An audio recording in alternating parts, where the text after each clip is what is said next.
Estamos diante de mais uma empreitada, Apocalipse, capítulo 16, um capítulo extremamente interessante, impactante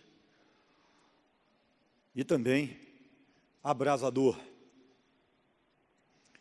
Tenho recebido aí alguns relatos de que está ficando complicado dormir de quarta para quinta, para alguns de vocês. Eu sei, mas é melhor ter pesadelo agora do que ter do outro lado, você não concorda?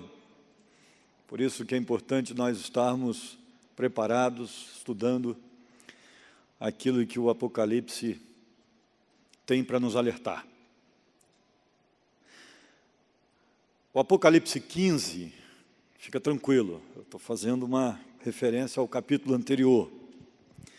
Ele trouxe uma introdução às 7 taças. Vimos mártires felizes e jubilosos no céu, louvando a Deus por conta da justiça do Senhor.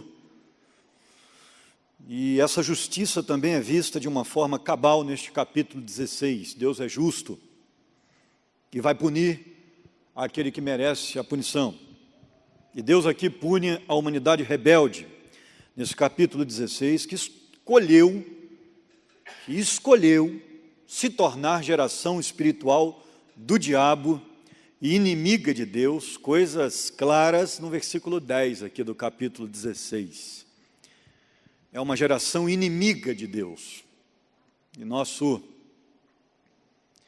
mundo atual é prova inconteste disso, de que a geração atual se volta cada vez mais contra Deus e cada vez mais contra os desígnios de Deus.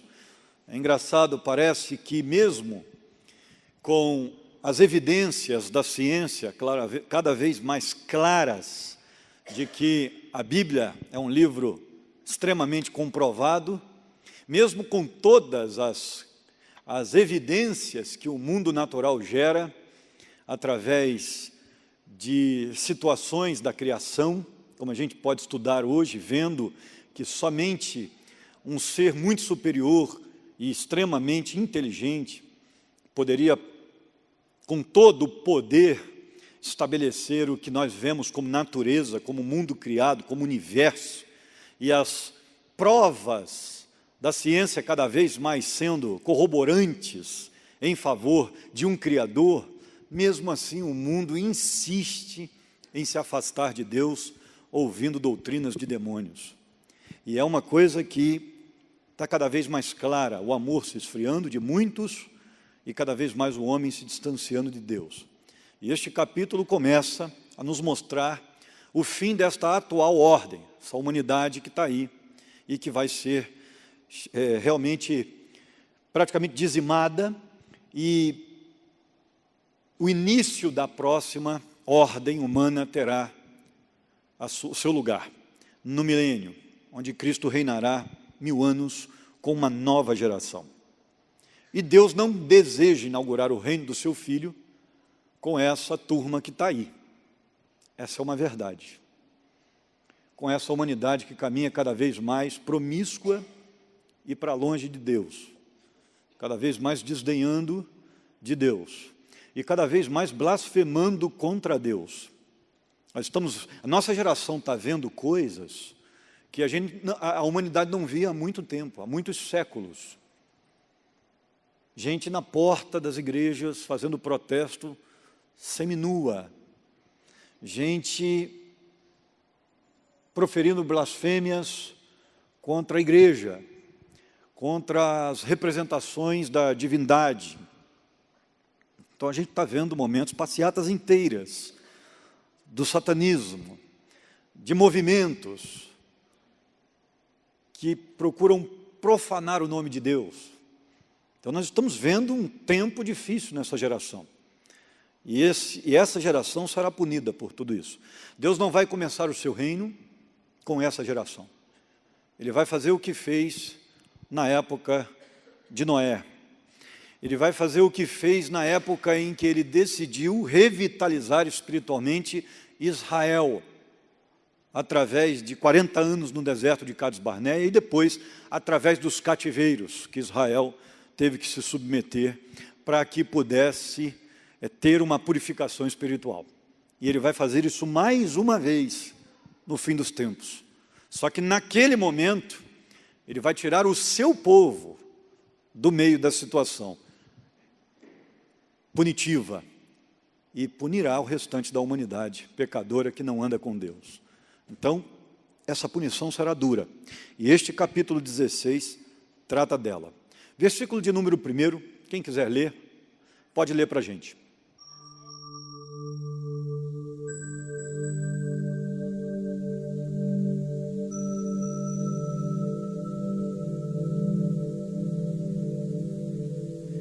Ok, as 7 taças, que são as 7 últimas punições, diretamente, para a humanidade. Estamos aí caminhando para o final da grande tribulação. Importante mostrar para você onde nós estamos. E é interessante que a ordem é dada para que o julgamento chegue ao final. Então nós estamos no finalzinho, caminhando para o final. Há quem diga que na verdade pode acontecer aí de uma ideia de taças sendo derramadas, uma em cada ano. Mas nesse caso aqui fica difícil defender. Tudo que indica aqui, parece mesmo, nós estamos nas últimas semanas, talvez no último ano da grande tribulação. É interessante aqui que a primeira coisa que esse capítulo destrona é uma doutrina filosófica, inclusive chamada de deísmo, de que Deus abandonou o universo quando o criou, ou em algum momento da sua história, e não mais interfere nos atos da humanidade.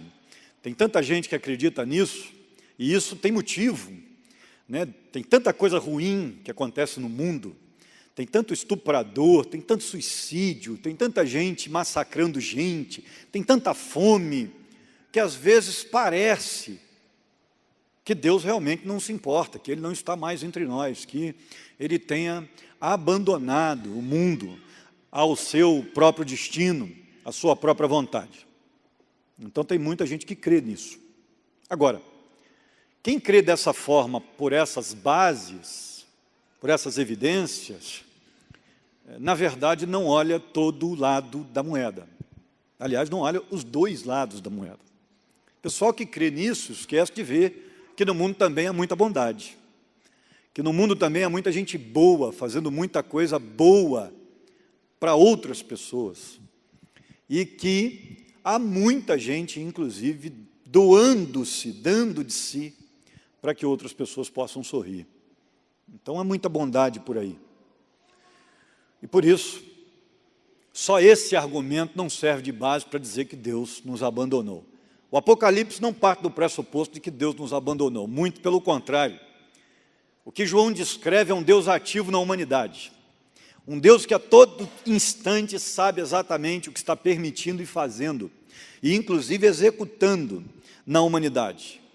E aí, no final da grande tribulação, a grande missão desses 7 anjos, executar o último juízo, ou seja, a missão é derrubar o sistema mundial, e será essa a missão, derrubar o sistema mundial no final da era desse pecado que está aí. Então, o modus operandi de Deus é sempre o mesmo, né? É sempre esse. Ele usa anjos quando o assunto é punição. A gente vê isso em várias passagens do Velho Testamento, e inclusive citações do Novo, onde o próprio Jesus chega a dizer, se eu quisesse, poderia pedir aos anjos para virem executar as questões a meu favor, executar juízo, mas eu não vou fazer isso. Então, eu poderia dar ordens aos anjos, mas não vou fazer. Então, anjos são ligados à ideia de julgamento. E, mais uma vez, essa maneira de agir de Deus está em foco aqui. Os anjos são enviados para que possam executar o juízo de Deus. Versículo de número 2.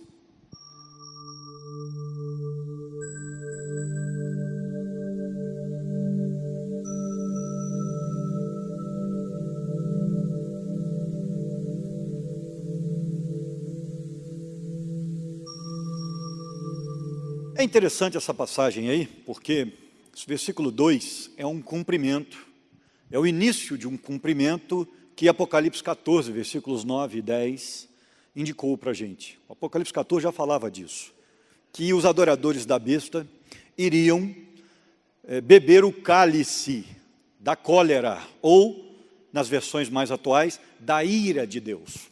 E isso agora começa a se cumprir.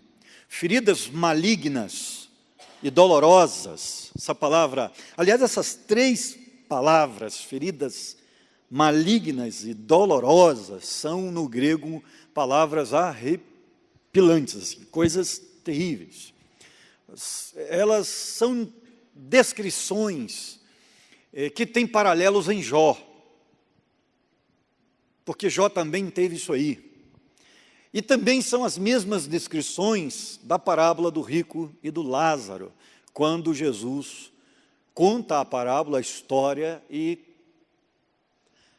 traz uma espécie de novo Jó ali, um novo sôfrego, que é honrado por Deus como Jó foi. E são as mesmas feridas, as mesmas chagas agora, que antes colocadas em justos, para nos mostrarem que os justos também sofrem, que quem anda com Deus também sofre, mas agora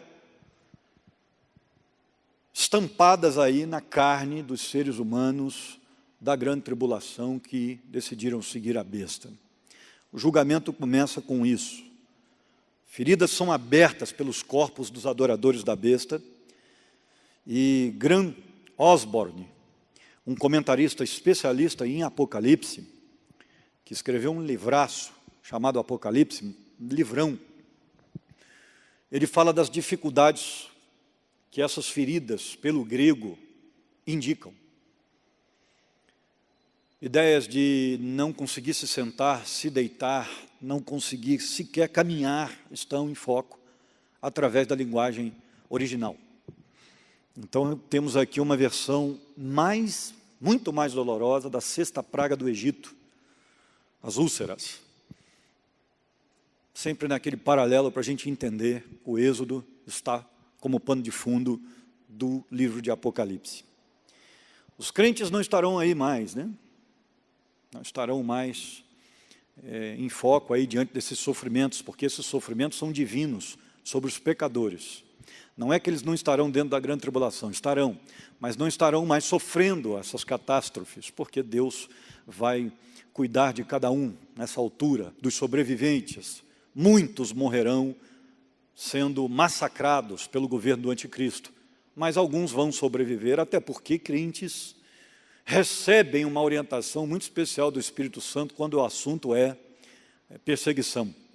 E aí as histórias do irmão André, por exemplo, servem de ilustração para esse fato, como Deus dá capacidades, e a promessa, inclusive, de Jesus, de que o Espírito Santo nos guiaria por meio de todas as dificuldades, inclusive nos dando capacidade de falar a coisa certa, na hora certa, capacidade de lembrança, para que possamos citar as coisas. Então, o Espírito Santo cuidará da igreja num ambiente de grande tribulação. Mas essas úlceras são apenas para aqueles que adoram a besta, e isso ainda serve mais claramente para mostrar evidentemente que os cristãos não vão sofrer essa punição, ou as 7 punições. Tudo bem? O sangue aparece aí no versículo de número 3, olha que coisa interessante. Vamos lá.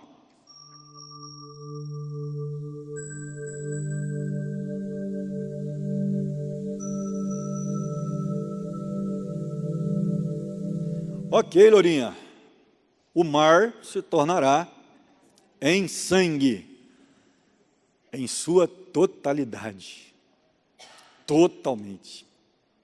Nós tínhamos até agora 1/3 do mar já se transformando em sangue, só que agora o resto, os outros 67% do mar se tornarão sangue. E esse sangue vai coagular e vai começar a matar os peixes que vão boiar antes que ele se coagule. Isso vai ser uma catástrofe ambiental de proporções mundiais, causando mau cheiro, doenças. O negócio vai ser terrível. Deixa eu dizer uma coisa para você. a não ser que você interprete isso aí figuradamente, não tem como fugir da linguagem original. O mar não vai se tornar como sangue. No grego, a Bíblia diz claramente que ele vai se tornar sangue. Entende? Então fica muito complicado defender algo diferente. Todos os animais marinhos vão morrer. Todos. Uma espécie de dilúvio invertido é o que estamos vendo agora. Porque no dilúvio, os animais marinhos sobreviveram mais facilmente. Muitos foram mortos pelas reviravoltas das águas, pelos embates com as águas. Mas agora, nós temos aí, nem os animais estão sendo poupados, tamanha é a punição divina, nem os animais marinhos. O cheiro será insuportável, principalmente no litoral. Esse sangue vai coagular e apodrecer, e vai ser um negócio terrível, não dá nem para a gente imaginar. E é claro que também, mais uma vez, por trás aí está a mesma situação de Êxodo, porque o Nilo também se transformou em sangue lá atrás. Versículo de número 4.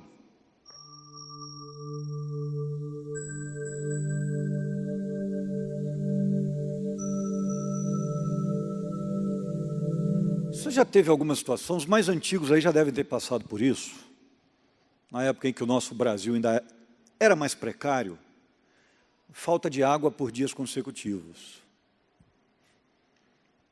Eu, quando era criança, isso acontecia mais frequentemente, hoje menos. De vez em quando ainda ocorre aí alguma manutenção, mas na minha época a gente ficava mais sem água, minha época de criança. E eu me lembro disso, ter que tomar banho de balde, de caneca, me lembro disso. Você também deve se lembrar, né? Se eu me lembro, você também se lembra, né? Porque eu sou quase o mais novo de todos vocês. Então, mas é quase verdade, quase todo mundo aqui é mais velho que eu. Quase todo mundo. Com pequenas exceções.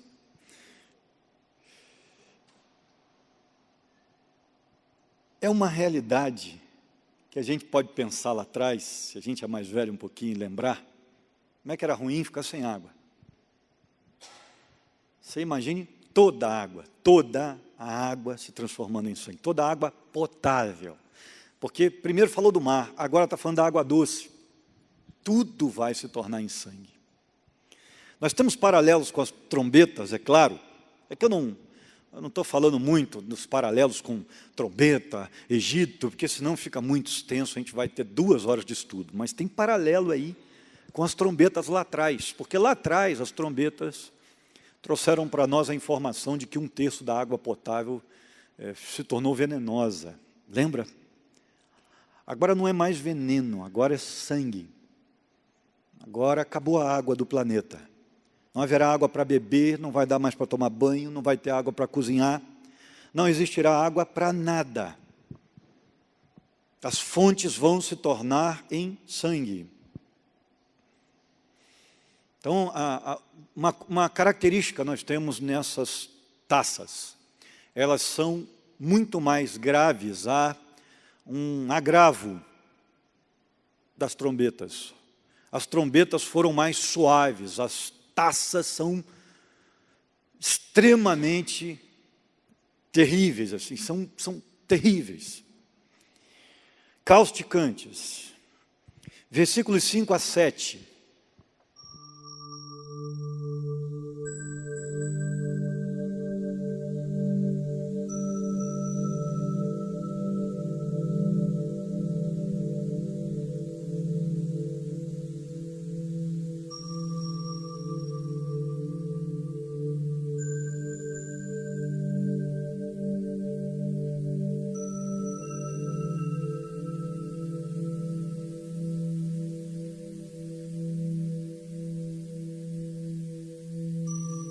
O anjo que tem autoridade sobre as águas.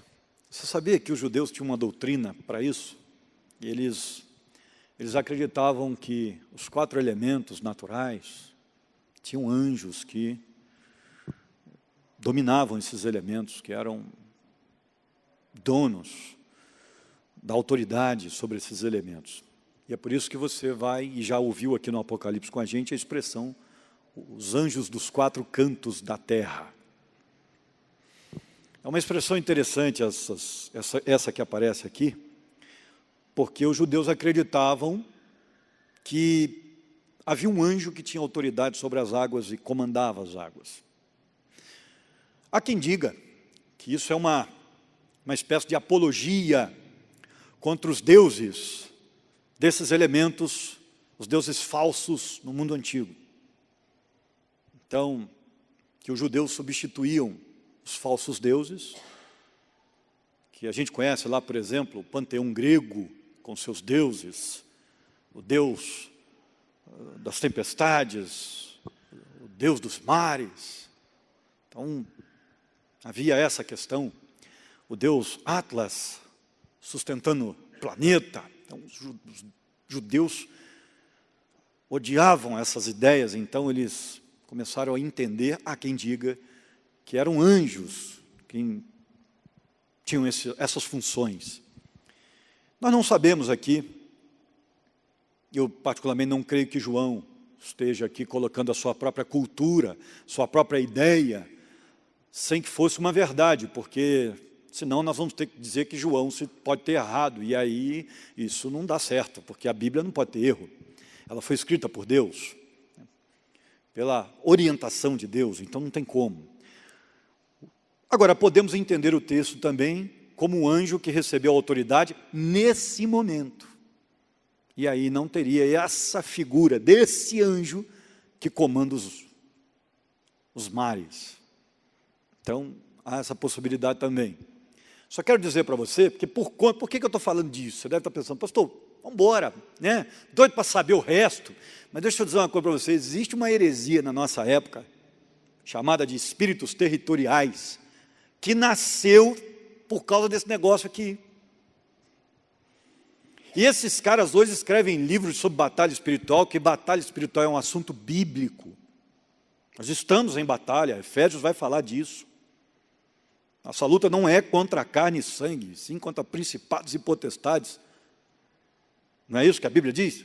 Estamos em batalha espiritual. Principados e potestades, espíritos da maldade. A Bíblia vai dizer isso. Agora, uma coisa é a gente acreditar que a gente está em batalha espiritual, outra muito diferente é dizer o seguinte, não, e aí tem um anjo da PIB de Taubaté. Tem um anjo que fica ali, ó, na porta, e ele guarda a PIB de Taubaté. Pode ter um anjo? Pode, irmão? Pode. Claro que pode. A Bíblia diz que os anjos estão trabalhando em nosso favor. Legal, eu não tenho dificuldade com isso, que os anjos estão nos guardando, eu não tenho dúvida. A grande questão é o seguinte, quem diz que é um? Quem garante que não são 2, ou 12, ou 25, ou 90 anjos que estão ao nosso redor aqui? E ainda tem gente que coloca nome nos anjos. É o anjo da PIB de Taubaté, é o anjo de Talbeonte. Tem gente que faz isso. Inventa um nome. E esse negócio vira doutrina. Entendeu? Isso vira doutrina. Claro que o arcanjo Miguel é um anjo que parece estar sempre em relação com Israel. Sempre. E é claro que o Brasil possa ter algum anjo que tome conta. Claro que pode ter. Ou vários. A gente pode até acreditar no cuidado de Deus sem problema nenhum. Agora, o que a gente não pode fazer é inventar doutrina e inventar nome de anjo. Isso dá problema. Então, eu só quero guardar você disso. Porque aí você compra aquele livro chamado Este Mundo Tenebroso e passa a acreditar naquele negócio. Deixa eu dizer uma coisa para você, que não vale nada não. Aquele é gibi. Não tem fundamento. Aquilo é para quem está afim de ler um romance, aí vai ler aquele negócio, uma historinha, para dormir de noite. Então, cuidado, viu? Ainda tem volume 1 e 2. Para enganar, tem 2 volumes ainda, para melhorar o negócio. Tá bom? Eu só queria dar essa palavra mais preocupada para vocês aí, tá? Mas, ó, O anjo das águas, uma referência, a sua missão está aí, é a missão de lidar com as águas aí. Ele vai cuidar das fontes e puni-las, vamos dizer assim. Algo parecido pode ser visto em Apocalipse 7:1, como eu falei, os anjos dos 4 ventos. E é interessante que esse anjo, ele canta, parece que há um hino aí, uma doxologia, um hino que engrandece a Deus, nos versículos 5, 6. Tal ato, punir a terra aí através da água, é uma vingança justa de Deus sobre aqueles que mataram os profetas de Deus, e o texto vai falar disso aí. A humanidade sempre rejeitou a Deus, como faz até hoje, e será punida. O altar clamando é um pedido de justiça, é uma cena poética, como se o altar dos sacrifícios clamasse, porque os seus profetas foram sacrificados por conta da pregação. É interessante que o homem, ele vai colher exatamente o que ele semeia. E a Bíblia fala disso claramente, a lei da semeadura. Você vai colher aquilo que você vai plantar. Se você plantar a fé em Deus, você vai colher a paz depois desta vida. Mas se você plantar pecado, você vai colher o fruto do pecado, que é a justiça e a ira de Deus. Então o texto é muito claro, leve o pecado a sério, não brinque com ele, porque Deus pune. Versículos 8 e 9.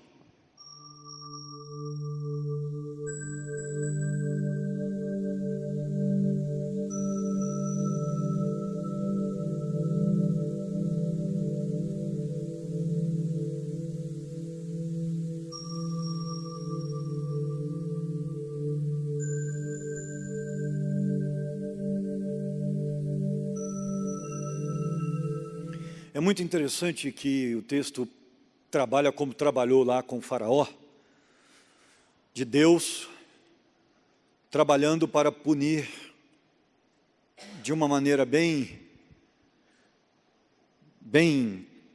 paulatina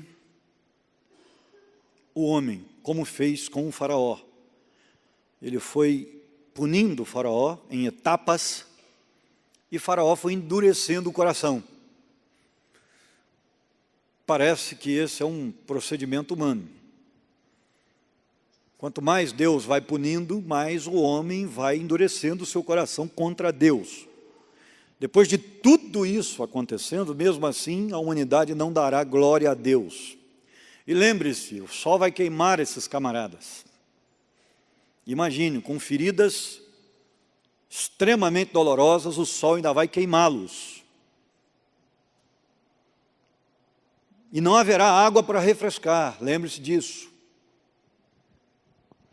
Na 4ª trombeta lá atrás, o sol escureceu, agora ele vai queimar. Com essa 4ª trombeta, uma referência clara a uma 4ª taça aqui. São paralelos.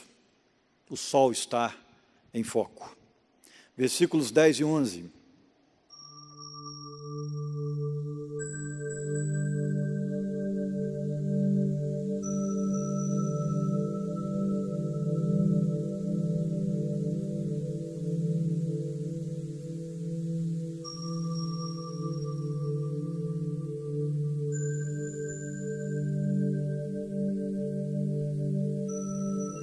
Ou seja, uma dor cruciante, e agora a presença de trevas malignas visivelmente. E o homem que não deu glória a Deus agora já está blasfemando, ou seja, endureceu mais ainda o coração contra Deus. Jesus já havia nos preparado para isso. Você entrar numa cidade e pregar e ninguém quiser ouvir, sacuda a poeira da roupa e saia. Porque se não quer ouvir, vai ter gente que não vai querer ouvir mesmo, não adianta insistir. E a frase de não se jogar as pérolas aos porcos faz também uma referência a isso. Quando o homem quer endurecer o seu coração contra Deus, nada o faz mudar de ideia. Fica muito complicado. A 5ª taça é uma multiplicação da 5ª trombeta. A quinta trombeta trouxe fumaça sobre a face da terra. E agora nós temos trevas, escuridão total, que vai gerar um caos, uma desordem sem precedentes no mundo. Claro, com paralelos na nona praga do Egito, que está em Êxodo 10, 21. É que também o Egito viu escuridão. Versículo de número 12.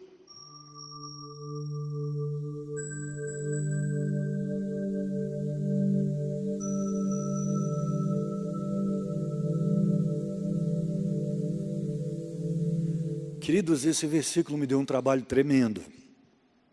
Daria para a gente ter uma mensagem aqui, a gente poderia fazer assim, olha, vamos ter um dia só para estudar o Apocalipse 16, 12. Existe muito material escrito sobre isso, muitas versões, muitas traduções desse versículo diferentes, porque realmente ele é... Quem parafraseia, então, aí que... tem uma possibilidade de viajar mesmo nas histórias, nas situações, na história, e nas situações, porque quando o sexto anjo derrama sua taça, o rio Eufrates se seca. E a ideia, se a gente for entender literalmente, ele se seca para os exércitos do norte de Israel passarem e estabelecerem guerra no território de Israel. Então, China, Rússia, as nações da Europa, desceriam mais ao sul para um ataque no meio do planeta ali, que é Israel. E por isso o rio Eufrates teria que se secar.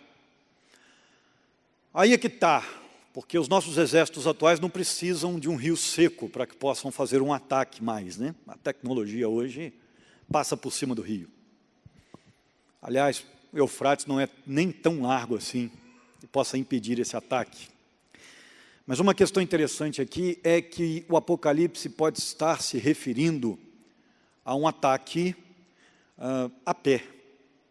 E aí sim, seria necessário que o Eufrates se secasse. Se nós levarmos em consideração sangue nos mares e nas águas, vai ficar meio complicado de navios bélicos estarem transitando. Isso dificultaria muito, mesmo o trabalho de tanques, de coisas parecidas, porque o mundo vai estar em colapso, os sistemas não estarão funcionando. Imagine, a luz já acabou há muito tempo, você se lembra disso? Lá para trás a luz já acabou. O mundo estará numa situação quase que pré-histórica.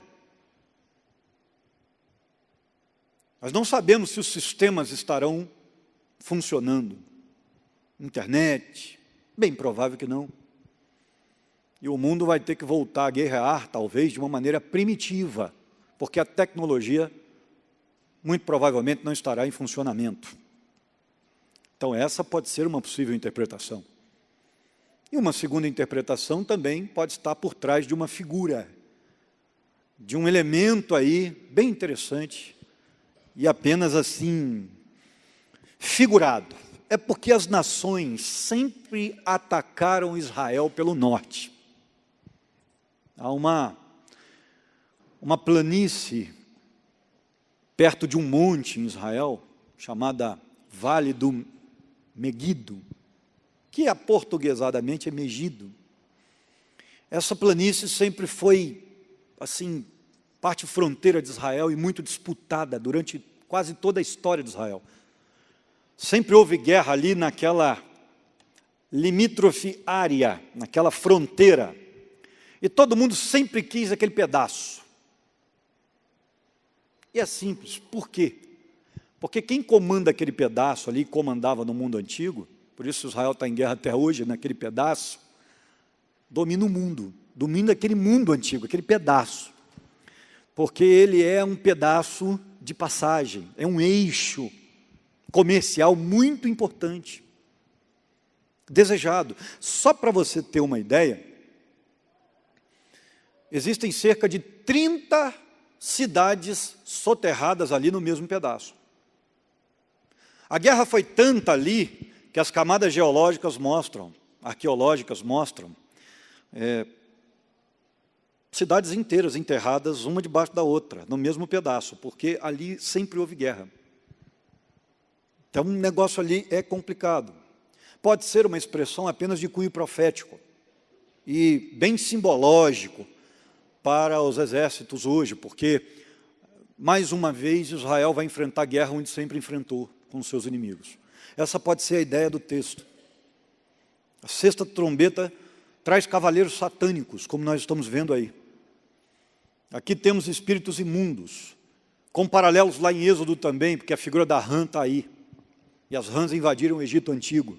Oriente pode ser uma referência muito interessante a nações muito populosas, como China e Rússia. Ou seja, o texto pode estar apenas querendo nos dizer, olha, o ataque que vai acontecer, o último grande ataque, a tentativa de alcançar aquele pedaço da Terra Santa, a cidade de Deus, Israel, vai ser um ataque sem precedentes, com nações muito numerosas. Então vai ser um negócio assim, arrepilante. Bem, versículos 13 e 14.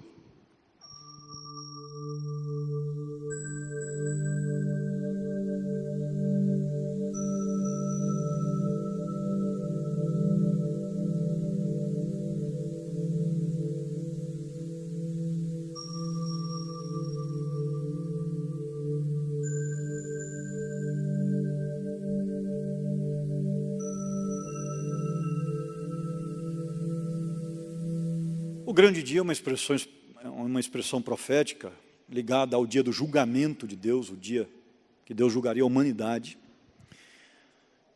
E a Bíblia diz aí claramente que da boca dessa trindade demoníaca, da boca do dragão, da besta e do falso profeta, vão sair 3 espíritos imundos, que vão aos presidentes do planeta, dos países desse planeta, eles irão e vão incitá-los para a batalha. Então, haverá uma ação muito claramente demoníaca para a guerra, para que haja guerra. Os demônios vão incitar os reis, os presidentes, os ministros dos países, para que haja guerra. E com sinais miraculosos sendo usados como elementos de persuasão. Eles vão convencer através de sinais miraculosos. É engraçado que, quando nós analisamos essas palavras aí, esses sinais miraculosos no grego, ali há uma ideia de sinal didático. O sinal é feito para convencer mesmo, é para mudar a percepção. E esse termo que aparece aí no original é um termo usado inclusive para os milagres de Jesus, quando ele realizava milagres para que as pessoas pudessem crer. Ok? Versículo de número 15.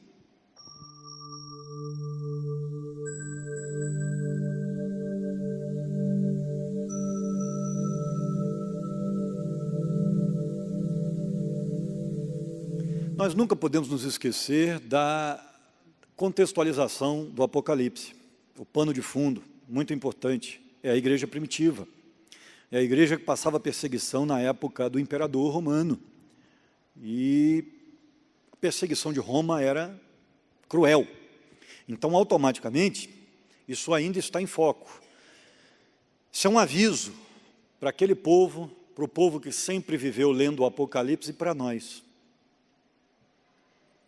O povo de Deus, o povo que procura obedecer a Deus. Ou seja, se você está sofrendo, passando alguma perseguição, alguma dificuldade, se está difícil servir ao Senhor, naquela época o camarada morria. Hoje o camarada enfrenta a morte espiritual, a morte do seu ânimo. Nós não enfrentamos tanta perseguição assim, tanto é que estamos assustados diante do governo com essa ideia de homofobia, querendo trabalhar a homofobia como quase tudo, tentando igualar homossexualidade a racismo, que são, ao meu ver, isso é um absurdo, uma situação muito equivocada. Mas há uma realidade. Isso aí para nós, se formos falar de perseguição, de pressão, quase nada, perto do que aquele povo passava. A nossa pressão e perseguição hoje são diferentes, são bem diferentes. O diabo tem usado de outras artimanhas, ele tem encontrado situações mais sutis para que nos aperte contra a parede. Agora, naquela época o povo morria mesmo, destroçado, nas arenas. Era um povo que era muitas vezes frito, em chapas, gente que passava todo tipo de crueldade por ser cristã. E aí vem o autor e diz, eis que venho como ladrão, que é o autor do Apocalipse, Jesus, que traz a mensagem e manda os anjos entregarem. Feliz aquele que permanece vigilante e conserva consigo as suas vestes, para que não ande nu e não seja vista a sua vergonha. São referências espirituais, nós precisamos cuidar da nossa vida espiritual. Não podemos estar desprovidos diante de Deus. Como uma pessoa não pode chegar nu ou nua diante de outra pessoa, descuidadamente, não pode ser achada assim, tem que tomar todos os cuidados para que a sua nudez não apareça. Nós também não podemos permitir nudez espiritual. Nós precisamos cuidar da nossa vida espiritual, é isso que o texto está dizendo. Porque ele vem como ladrão, ele não vai avisar. É uma expressão até para a sua morte, inclusive. Qual é o dia que você vai morrer e vai estar diante de Deus? Isso não é avisado para a gente. Isso pode acontecer a qualquer momento. Um dia desse aí atrás, eu levantei com a sensação de que eu ia morrer. Você já teve isso? Eu tenho isso assim, nos 3 em 3 anos, assim eu acordo, parece assim, hoje eu vou morrer. Não sei, é estranho. Sabe, parece que está tudo esquisito. E aí eu tinha que viajar, ainda falei assim, é hoje mesmo que eu vou morrer. E aí eu comecei já, confessar para Deus, os meus pecados, já comecei a me tratar, e pedir perdão, e sério. Senhor, se for hoje, eu estou sentindo um negócio tão ruim, se for hoje, é hoje, então vamos lá. E não foi não, cara, parece que não, né? Não parece? Parece que não. Ou seja, depois, ao final do culto, dá uma olhada no pescoço, vê se não tem 2 buracos aqui, né? De repente, é um vampiro que está aqui, já morreu e... Não. Vampiro não existe não, gente. Teve gente que já me perguntou isso, sabia? Pastor, vampiro existe? Você está vendo filme demais, irmão. Né? Esperança de que você acha que o vampiro existe é a mesma coisa de você encontrar o Capitão América na esquina. Né? O Homem de Ferro. Pelo amor de Deus. Né? Esse verso 13, ele é um complemento do versículo 11. O versículo 11 vai falar de impureza. A rã é um animal impuro para o judeu.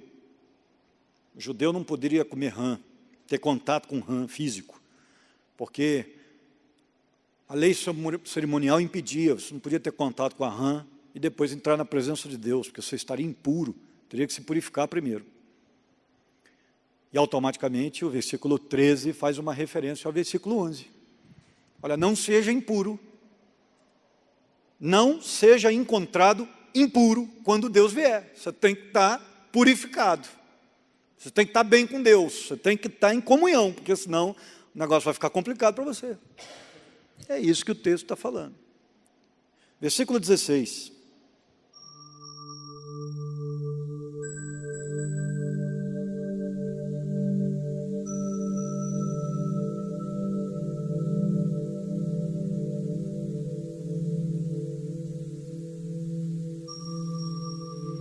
Ok, Armagedon.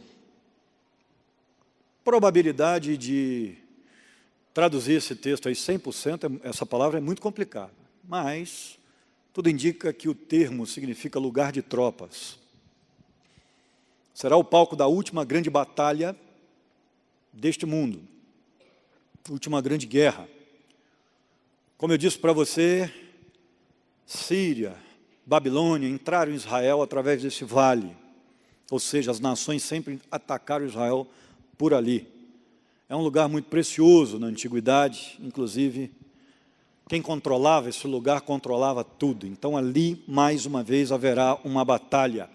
Esse lugar sempre foi símbolo, então, já que Israel travou muitas batalhas ali, e outras nações também, sempre foi símbolo da luta entre o povo de Deus, o bem, e os outros povos, o mal. Sempre foi símbolo esse lugar.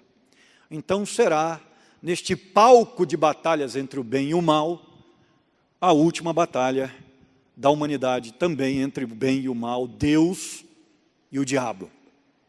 Uma batalha extremamente desproporcional, é evidente. Nós não temos dualismo quando nós tratamos de Deus e o diabo, porque o diabo não tem o mesmo poder de Deus. E aí a Bíblia diz, daqui para frente nós vamos ver isso, ainda tem alguns detalhes antes, mas nós vamos ver que Jesus vai chegar, e com o sopro da sua boca, ele vai destruir as nações.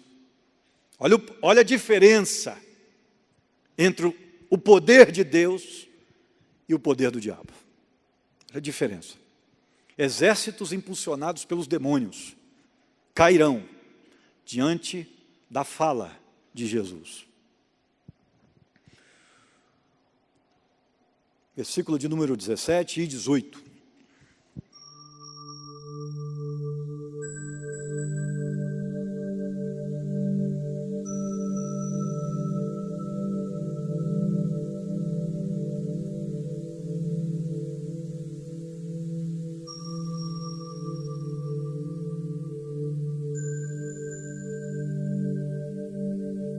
É interessante, Jesus entrega o seu Espírito na cruz dizendo: está consumado, tetelestai.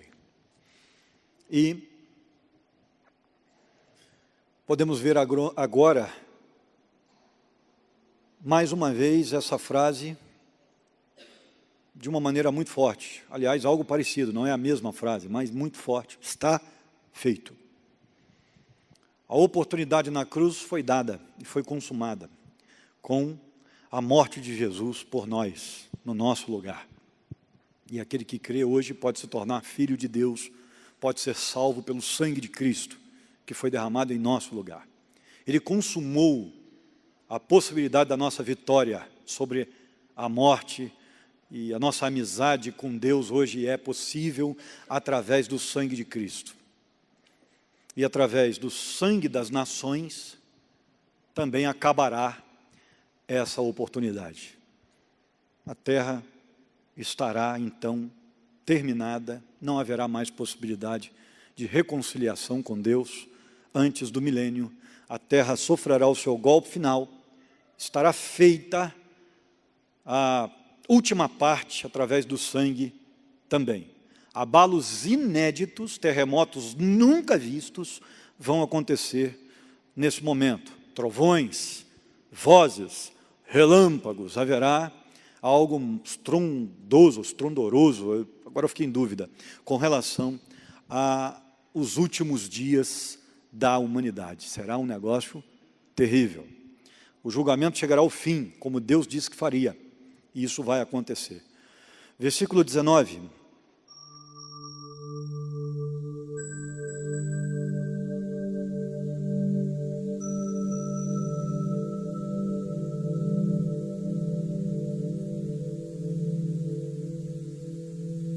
A grande cidade provavelmente é Jerusalém, e a Babilônia aí provavelmente é Roma. São referências muito claras daquela época. Tudo será destruído nesse momento. O mundo vai ruir. O julgamento será para todos, inclusive, que estiverem ali naquele local. Você já reparou como é que Deus trata de cidades inteiras? De que Deus tem punição separada para cidades. Já reparou isso na Bíblia? Você vai e olha o Velho Testamento, você vai perceber isso. Capital do Egito, você vai perceber a Síria, que naquela época eram cidades-estados, né? Você vai perceber isso, Sodoma, Gomorra. Você vai ver isso, Babilônia. Você vai perceber as cidades do Novo Testamento, Corazim. Então, a gente começa a perceber biblicamente que Deus pune cidades inteiras. E a gente tem que orar pela nossa cidade. Taubaté é uma cidade idólatra. Uma cidade que se curva diante de imagens de esculturas. Que muitas vezes alguns saem de um culto idolátrico diante de imagens, de manhã e à noite vão para centros espíritas, vão para cartomantes, vão buscar nos terreiros divindades demoníacas, né, que não são nem divindades, mas que se crê assim. Nós precisamos orar por Taubaté.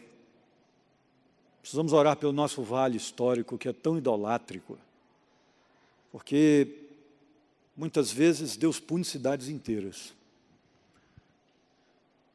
E o povo do Senhor muitas vezes sofre no meio dessa punição, vendo o sofrimento dos outros.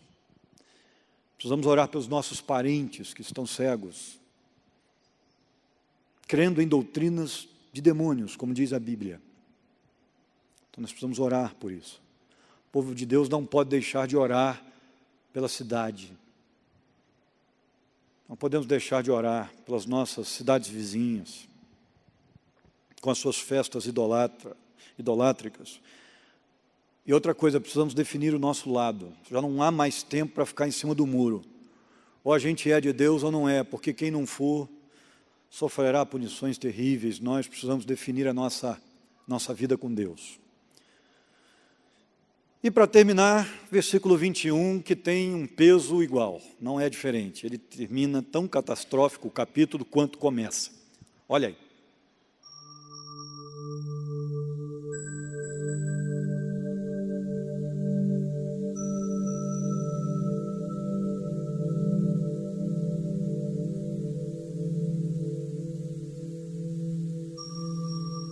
Ou seja, blasfemaram de novo, porque a praga foi terrível.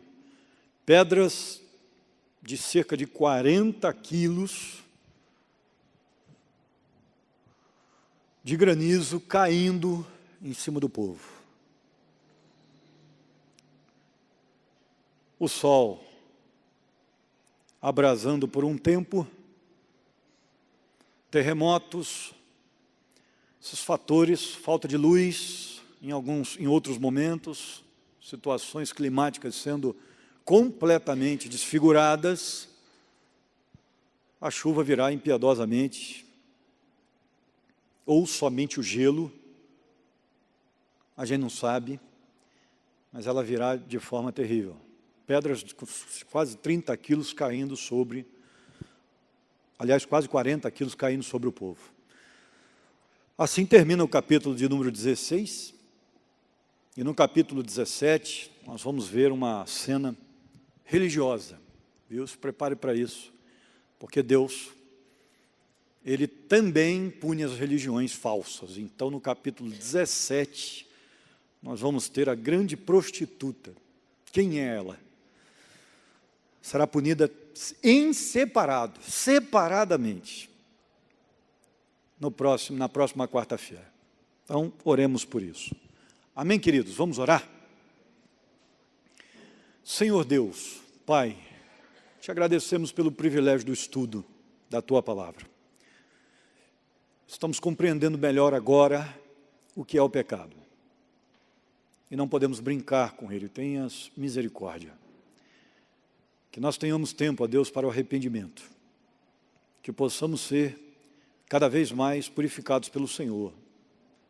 Alvos mais que a neve para o dia do encontro contigo nos ares. Estejas, ó Deus, preparando-nos para isso. E que a santificação não retarde. Que o nosso crescimento espiritual seja abundante. Que deixemos os nossos pecados pelo caminho, à medida que estamos indo ao teu encontro. Nós te pedimos isso. Como Jacó, que caminhou certo do seu julgamento diante do seu irmão, nós possamos parar no nosso vale do Jaboque, para que possamos ter um encontro com o Senhor. antes do julgamento. Nós oramos em nome de Jesus. Amém.